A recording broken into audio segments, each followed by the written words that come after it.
पश्चिमी चंपारण लोकसभा सीट से निर्दलीय चुनाव लड़ रहे हैं सन ऑफ बिहार मनीष कश्यप।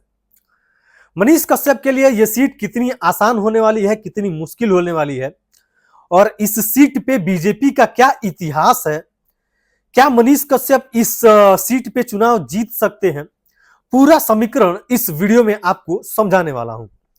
उससे पहले नमस्कार, मेरा नाम विकास चौबे है और आप मेरे यूट्यूब चैनल पे ये वीडियो देख रहे होंगे या फिर मेरे फेसबुक पेज पे देख रहे होंगे। फेसबुक पे देख रहे होंगे तो फॉलो कर लीजिएगा, यूट्यूब पे देख रहे होंगे तो चैनल को सब्सक्राइब जरूर कर लीजिएगा।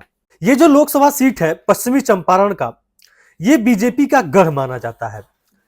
यहां पे एक नाम ऐसा है डॉक्टर संजय जायसवाल, जो पिछले 3 बार से सांसद बने हैं और इनका जो इतिहास है वो बहुत ही तगड़ा इतिहास है।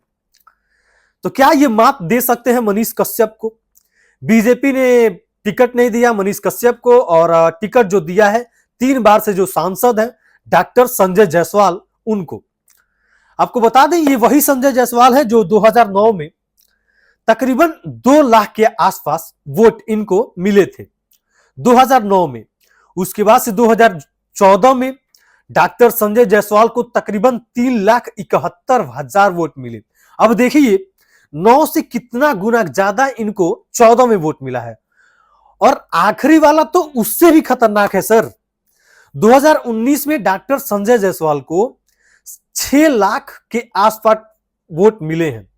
अब जरा सोचिए, जिस बंदे को 9 में 2 लाख के आसपास वोट मिलता है, वहीं इसको 19 में 6 लाख वोट मिलता है। यह बंदा 24 में क्या कर सकता है?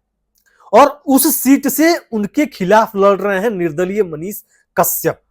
2024 में ये कितना वोट से जीत सकता है ये आप सोच भी नहीं सकते हैं। उस सीट से चुनाव लड़ रहे हैं सन ऑफ बिहार मनीष कश्यप। तो अब जरा बताइए डॉक्टर संजय जायसवाल को हराना कितना मुश्किल होगा, जो बंदा 6-6 लाख वोट से पा रहा है और जीत रहा है।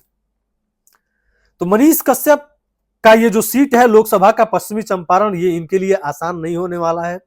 भले ही ये लगातार मेहनत कर रहे हैं, लगातार जनसंपर्क कर रहे हैं, लेकिन फिर भी ये लोकसभा का जो सीट है वो डॉक्टर संजय जायसवाल, इन्होंने इतना दबदबा बना लिया है इस सीट पे कि मनीष कश्यप को बहुत ही मुश्किल होने वाला है ये सीट जीतना। मैं सोचा अपने दर्शकों से बताऊं कि कितना आसान है मनीष कश्यप को इस सीट से जीतना। तो आपको क्या लगता है मनीष कश्यप को लेकर के? क्या बीजेपी के जो यहाँ पे लोकप्रिय सांसद हैं डॉक्टर संजय जायसवाल, जो पिछले 3 बार से सांसद हैं और जबरदस्त वोट पाके जीतते हैं, क्या इनको हरा पाना इतना आसान होगा मनीष कश्यप को? बाकी आपका क्या मानना है मनीष कश्यप को लेकर के? कमेंट में अपनी राय हम तक जरूर पहुंचाइएगा। मिलते हैं बहुत जल्द ताजे अपडेट के साथ, तब तक के लिए बहुत बहुत धन्यवाद।